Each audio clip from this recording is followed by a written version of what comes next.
নাও এটা আমি বরাবর করেছি, প্র্যাকটিসটা আমি বরাবর করেছি। ঠিক আছে? কিরকম হয়েছে ব্যাপারটা বলো তো, আমি যখনই বুঝলাম যে এই তো আমি তো আটকে যাব, হ্যাঁ, তো টাইম ওয়েস্ট হবে, তার চেয়ে ভালো যে আমি নেমে পড়লাম, নেমে পড়ে আমি একটু শপিং করে নিই। হ্যাঁ, এত বাবা নতুন কিছু আমি কিনবো না, এই দেখো এই নতুন একটা পেন কিনে নিয়েছি। হ্যাঁ, পেনটাতে বেশ একটা সুন্দর ডিজাইনও আছে, এবং হ্যাঁ মোস্টলি ব্লু আর সিলভার আর হোয়াইট। হ্যাঁ, আমার হাত থেকে দেখুন, আমার হাত থেকে দেখো। হ্যাঁ, হ্যাঁ, অ্যাকচুয়াল ব্যাপারটা কি বলতো, যে আজকাল এমন টাইপিং এর প্রবলেম শুরু হয়েছে যে আমরা লেখালেখি বন্ধ করে দিয়েছি। তো আমি ভাবলাম যে না, আমি যদি একটু লিখি তাহলে আমার বেশ মজাটা, মানে আমার বেশ ভালো লাগবে। তো আমি ভাবলাম যে এই বাবা, এত স্টাইলিশ একটা কাজকর্ম করব কিন্তু একটা স্টাইলিশ পেন থাকবে না।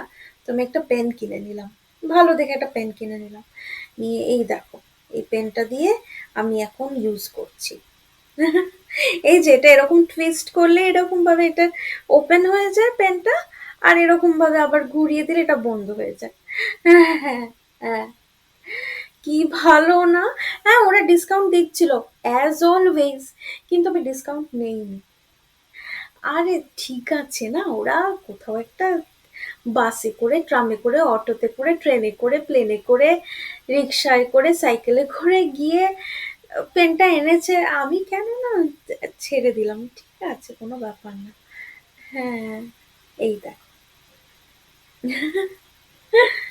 এইটা একটা ব্যাপার কিন্তু। এনিওয়েজ, তো আহ, মানে এবারের প্রবলেমটা হচ্ছে কি বলতো, যে এই পেনটা ছাড়া এখন আমি আর থাকতে পারছি না, আমাকে লিখতেই হবে।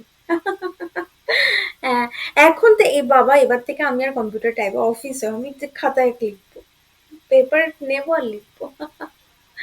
হ্যাঁ, এটাই সত্যি। আমি আর আমার পেন, কি সুন্দর, কি সুন্দর।